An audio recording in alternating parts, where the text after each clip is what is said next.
1 aprelde Orset'in prezidenti Vladimir Putin Kreml'de Ermenistan'ın premier-ministri Nikol Pashinyan bilen gepleşik geçirdi. Olar öz yurtlarının arasındaki gatnaşıkları Yerevan'ın Avropa bileşigi bilen yakınlaşmagyny we Ermenistan'da geçirilecek parlament saýlawlary barada gurrun etdiler.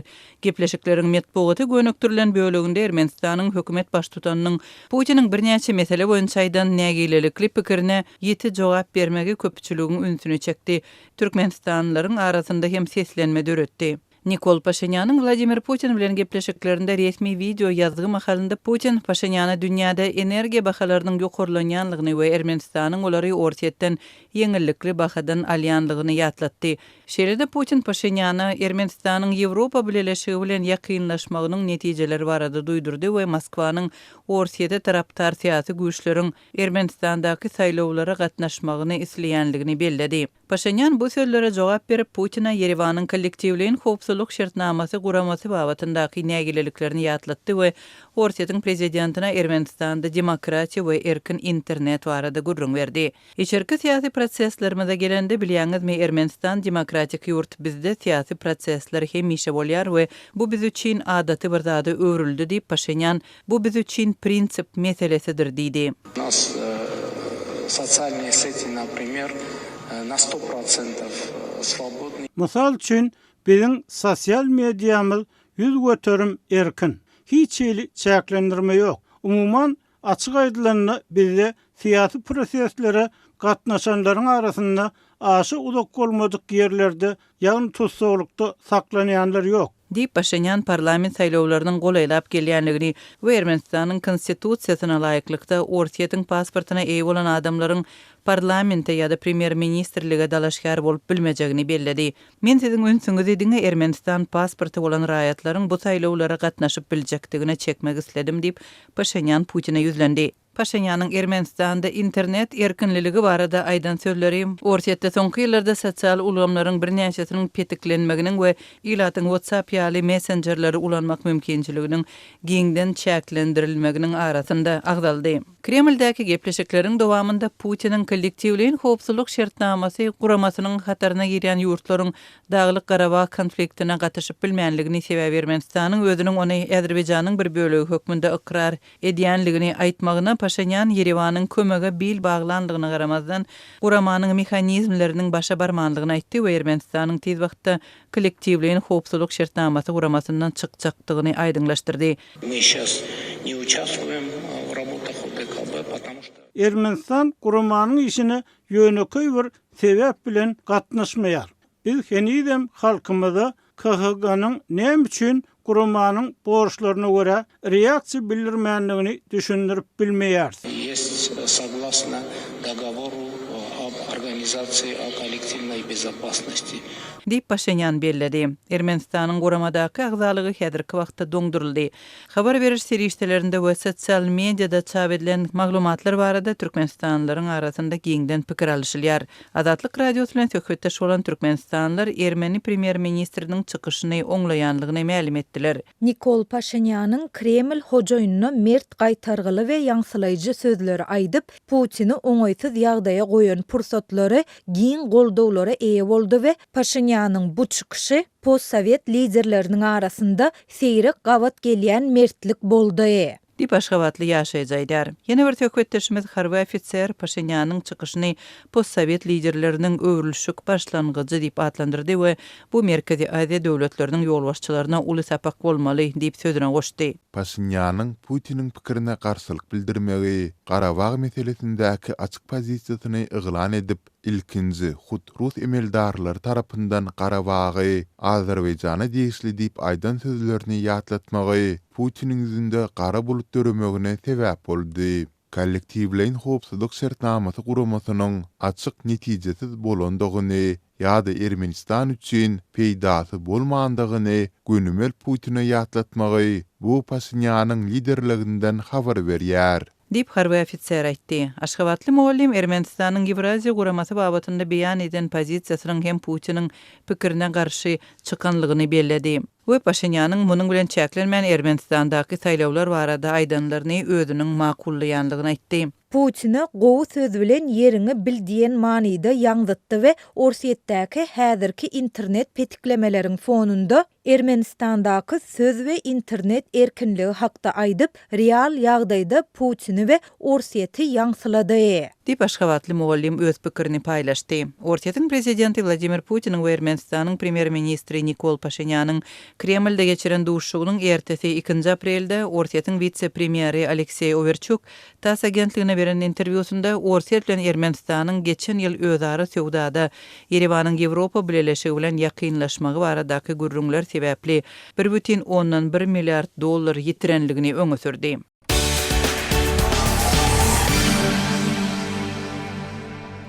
Balkan welaýatynda 7 aprelde Bütün Dünya Saglyk Güni münasibetli köpçülüklerin velosiped sürmek çäreleri geçirildi. Bu çärelere yüzlerçe büdjet işgäri, talipler we okuwçylar mejburi gatnaşdyryldy. Şäher köçeleri yapılıp ulaglaryň we piyadalaryň hereketi çäklendirildi. Bu çäreler ilatyň kadaly durmuşyny bökdedi. Bu ýagdaýlar barada Azatlyk radiosynyň habarçysy 7 aprelde Sebitden maglumat berdi. Sugun Balkanda Saglyk Güni daň bilen mejburi çäreler we ýollaryň yapylmagy bilen başlandy. Türkmenwasy şäheri bilen awada aralygynda velo ýürüşler geçirilip, döwlet telewizionyasy üçin reportajlar taýýarlandy. Dip ýagdaýlara şaýat bolan türkmenmaşly ýaşaýjy anonimlik şertinde aýtdy. Bu ýürüşlere gatnaşdyrylan büdjet işgärleri, talipler we ýokary synp mektep okuwçylary daňdan sagat 6-da türkmenmaşy awaza aralygyndaky ýollarda özlerine aýdylan ýerlerde topor bolup üýtdiler. Sport lywasynda we velosipedli baran çäreçiler sagat 7-de başlan velo ýürüşe gatnaşdylar. Ýürüş 9-a çenli dowam etdi diýip ýagdaýlardan habarly büdjet işgäri anonimlik şertinde aýtdy. Çäreler bilen bagly Türkmenmaşyda we awazada uly ýollaryň ençemesi yapyldy we ulaglaryň, piyadalaryň hereketi çäklendirildi. Uly ýollaryň ugrunda ýekece transport hereketi hem bolmady. Adamlar işlerine we çağalar mekteplere gitmekde kösünçlük çekdiler diýip Türkmenmaşly ýene bir ýaşaýjy anonimlik şertinde aýtdy. Prezident Serdar Berdimuhammedow 6 aprelde geçiren hökümet maslahatynda Bütün Dünya Saglyk Güni münasibetli çäreleriň guramaçylykly geçirilmegini gözegçilikde saklamagy tawşyrdy. Türkmen Döwlet Habarlar Agentliginiň çap eden maglumatynda jemgyýetde sagdyn durmuş ýörelgelerini ornaşdyrmaga gönükdürilendigi aýdylýan bu çäreleriň jikme-jiklikleri. Şol sanda olara sarp ediljek serişdeler we bularyň kimleriň hasabyna amal ediljekdigi barada hiç zat aýdylmady. Ýöne sport çäreleri üçin velosipedler we sport lywaslaryny satyn almaga mejbur edilen Balkanly büdjet işgärleriniň, talipleriň we okuwçylaryň ençemesi döwletiň göz üçin gurnaýan mejburi çäreleriniň raýatlara özlerine uly ziýandygyny aýdyp nägilelik bildirdi. Geçen ýyllarda bolsa ýaly bu ýyl hem müňlerçe manada düşen velosipedleri we sport lybaslaryny satyn almak üçin büdjet işgärleriniň, taliplaryň, okuwçylaryň her birinden 150 manada çelinip pul ýygnaldy. Dip Balkanlı talipleriň biri anonimlik şertinde aýtdy. Türkmen häkimetleri adatça Bütün Dünya Saglyk Gününde ýurduň paýtagtynda we sebitlerinde köpçülüklerin velosiped sürmek çäresini geçirýärler. Bu çäre büdjet işgärleriniň we talipleriň müňlerçesi mejburi gatnaşdyrylýar. Çärede ulanıljak velosipedler we sport lywaslary büdjet işgärleriniň, talipleriň we okuwçylaryň hasabyna satyn alynýar. Mundan başga da şol güni ýurduň köçelerinde şäher içi awtobuslardan we yeňil taksi ulaglaryndan şeýle hem ilata hyzmat edýän beýleki jemgyýetçilik awtologlaryndan başga ulaglaryň hereketi çäklendirilýär. Türkmen hökümeti öňkü prezident häzir halk maslahatynyň başlygy Gurbanoğlu Berdimuhammedowyň häkimet başyna gelmegi bilen badalan bu çäreleriň jemgyýetde sagdyn durmuş ýörelgelerini ornaşdyrmaga, ekologik awadançylyk we daşky gurşawy goramak babatda habarlylygy östürmäge gönükdürilendigini aýdýar.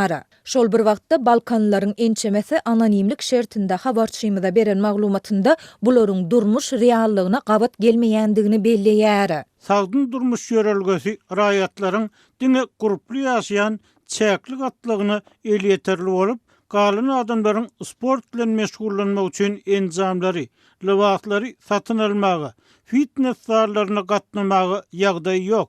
deyip Balkanlı yaşayıcı anonimlik şertinde aýtdy. Ol bu aýdanlaryna goşmaça delil hökmünde Avazadaki akvaparkların ve hovuzların nırhlaryny hem mysal getirdi. Avazadaki akvaparkta yüzmek için bir adam bir sagat için 300 manat tölemeli. Yönököy howuzlaryň bir sagatlyk narhy 100 manada barabar. Bu ýagdaýlar we aýdylýanlar Türkmenistanyň sosial ýagdaýa gawat gelmeýär. 500 manat pensiýalyan adam bir aýlyk pensiýa puluny 5 sagat suda yüzmäge tölemeli bolýar. Galan sosial çykdadylar hasaplanmaýar. Deyip Balkanlı yaşayıcı sözünü cemledi. Azatlyk bu ýagdaýlar barada Balkanyň degişli häkimetlerinden şol sanda Türkmenbaşy şäher häkimliginden tesvir alyp bilmedi.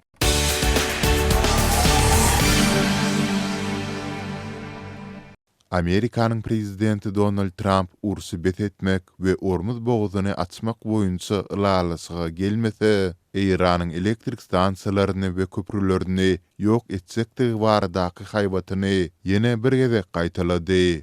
Ol bu ýurt bir gize içinde ýok edilip biliner diýip duýdurdy. The entire country can be taken out in one night. Trump 6 aprelde Aktamda Gorunmak sekretari Pete Hegseth, Baştap Başlyklary Komitetiniň ýol başçysy Dan Cain we Merkezi Aňtaw gullugynyň direktori John Ratcliffe bilen bilelikde geçirilen metbuat ýygnygynda çykyş edip, bu pursady çalt itileşýän garçylygyň kesitleýiji tapgary hökmünde häsiýetlendirdi. Bütün ýurt bir gyzy içinde ýok edilip biliner we şol gyzy ertirki gyzy hem bolup biler. And that night might be tomorrow night. Deyip Trump aýtdy. Munuň bilen ol Iranyň Amerikanyň talaplaryny ýerine ýetirmegi üçin 7 aprelde çelini soňky möhlet goýulandygyny ňaktady. Bir ören möhüm döwür. Olaryň wagty bar. Ýagny ertireçenli, sagat 8-çenli. Essentially, they have till 8 o'clock tomorrow night Eastern Time. Deyip Trump aýtdy. Tehran ýygy etmek boýunça ady sarat etdi. Günüň dowamında Iran resmiýetleri Washington tarapyndan hüdürlenen 15 maddalyk okatyslygy bet etmek teklibini senden asa we itaatsyz diýip reddetdiler. Sol bir wagtda gijanyň dowamında Israil bilen töwüşler hasda güýçlendi. Trump bu meýilnama barada açyk gurrun berip bilmejekdigini aýtdy. Emma gepleşikleriň beýlik tarapynda Washingtonyň ýyşçan we isleglik gatnaşyjytynyň bardygyny hem sözüne goşdy. Ondan elektrik stansiýalaryny we köprüleri bombalamagyň harby jenaýat hökmünde kabul edilip bilinjekdigi sorulanda Trump şeýle jogap berdi. No, I'm not. I hope I don't have to do it. Ýok, men muny amal etmeli bolmajagyma umyt edýärin. Iranyň Islam Rewolýusiýa gorugçylary korpusu bilen adaty goşunyň artyndaky operasiýalary utgaşdyrýan bilelikdäki ýokary harby terkerdelik prezidentiň sözlerini gödök, tekebbir retorika we esasyz haýwatlar diýip atlandyrdy. Bu barada Nur News nesiri şol edaranyň beýanatyny salgylanyp habar berdi. Trump'ın metbuat ýygnygy onuň ören tarihi diýip häsiýetlendiren halat edis operasiýasy baradaky gurrun bilen başlandy. Bu operasiýanyň dowamında F-15 töwüs uçury Iranyň çagynda urulyp düşenden soň ýiten 2 Amerikan harby gullukçysy çykarylyp alyndy. Trump'ın we onuň harby ýolbaşçylarynyň maglumatyna görä, bu operasiýa düşmanyň güýçli oda astynda hereket eden 150-den gowrak uçuryň bombalaýjy töwüs uçurlary, howada ýangys goýujy tankerler we halat edis bölümleri gatnaşmagynda amala aşyryldy. Biz hiç bir Amerikalyny ýyza galyrmaýarys. We leave no American behind. We don't do it. Deyip Trump töwekkelçiligiň bolandygyna isarat etdi. Urulyp düşen harbylaryň biri agyr yaralanan ýagdaýynda Iranyň Islam Rewolýusiýa gorugçylary korpusynyň gözegçiligi edýän tebitinde 48 sagatlap ele geçmän aman saklandy.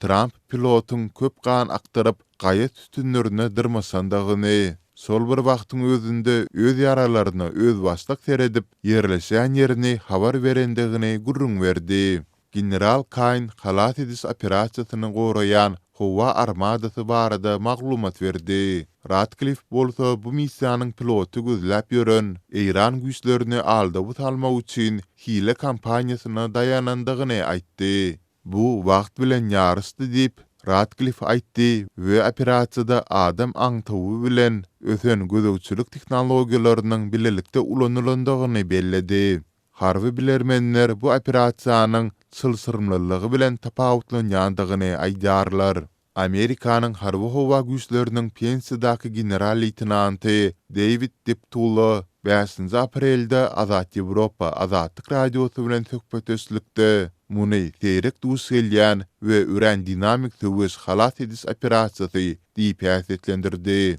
Onuň bellemegine görä şeýle missiýalar aňtaw, howa güýji we aratnyş ulgamlarynyň ýokary derejedäki utgusygyny talap edýär we bir tarapdan Amerikanyň mümkinçiliklerini beýlik tarapdan bolsa İranyň üstünde operasiýa geçirmegiň dowam edýän huplaryny görkezýär. Aktamdaky metbuat ýygnygynda Trump ähli harby ýolbaşçylaryň halat edis operasiýasyny goldamagandygyny hem ma'lum etdi. Käbirleri yüzlerce adamy bir gorulýan İran çägine iýermegiň töwekelçilikleri barada alada bildiripdir. Adatça beýle edilmeýär. Yüzlerce adam öldürilip bilinerdi. Because we could have ended up with 100 dead as Diýip Trump aýtdy. Sol garşylyklara garamazdan Trump operasiýany hut özüniň tasdiklandygyny we netijäni iki harbynyň hem diri çykarylmagyny tat mümkin däl zat diýip atlandyrdy. Trump'ın haýwaty İranyň strategik taýdan ören möhüm ormuz boğazına gözegçiligi bilen baglanşyklydyr. Bu dünýä newit taşamalarynyň iň esasy geçelgilerinden biridir. Onuň pikiriçe hatda deňiz minalarynyň yerleşdirilmegi ýaly çäklendirilen päsgelçilikler hem halkara deňiz taşamalaryny ysmat edip biler. Amerikanyň güýçleriniň İranyň harby deňiz we harby howa güýçleriniň uly bölegini ziýansızlandyrandygyny öňe sürse-de Trump ýene howplaryň galandygyny belledi. but to close the strait, all you need is one terrorist that somehow has a truck loaded. Diňe bir ýük awtologly we suwatly minasy bolan bir terrorçykem ýeterlik. Diýip Trump nykdy. Bu dünýäniň newit we gaz üçinçiliginiň takmynan 20 göterüminiň geçýän möhüm deňiz dar geçelgesiniň gowşak ýagdaýyny alamatlandyrdy. Ýeti sözlerine garamazdan Trump gepleşikleriň dowam edýändigini we gowy niýet bilen alnyp barylýandygyny hem aýtdy.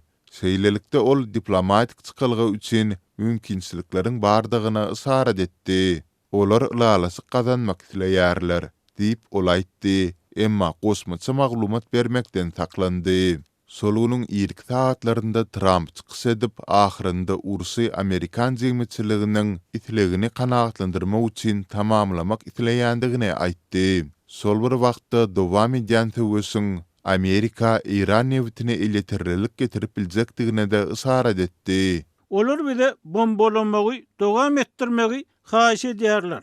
They want us to keep bombing. Diýip Trump aýtdy. Trump bir näçede köp sany İranyň erkinligine ýol hökmünde Amerikanyň zarbalaryny goldaýandygyny aýtdy. Munyň üçin ol ele salnandygy aýdylýan aratnysk maglumatlaryna talgylanyp çykyş etdi. Onuň pikiriçe parahy diýilat rejimi agdarmak üçin kynçylyklara döz gelmäge taýýar. Sol bir wagtda ol protestçilere awanyan huplary hem boyun alyp öň howpsuzlyk güýçleriniň demonstrantlary atyp öldüren ýagdaýlaryny ýatlatdy. I actually tell them, I said, don't go out, I fully understand. Aslında men olara köçe çykmaň diýärm. Bu batyrlyk meselesi, bu akyllylyk meselesi.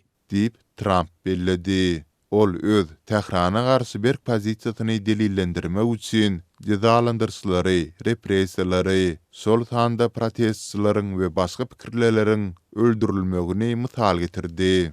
Trump bu metbuat ýygnygynda halas edis missiýasy tamamlanmazdan öň ýiten harby barada jikmejikleri çap eden bir jurnalistge garşy çäre görülip bilinjekdigini hem duýdurdy. Ol maglumat sızdıran çeşmäni göz öňünde tutup seýledi. And we're going to say, national security, give it up or go to jail. Biz bir milli howpsuzlyk meselesi. Muny beriň.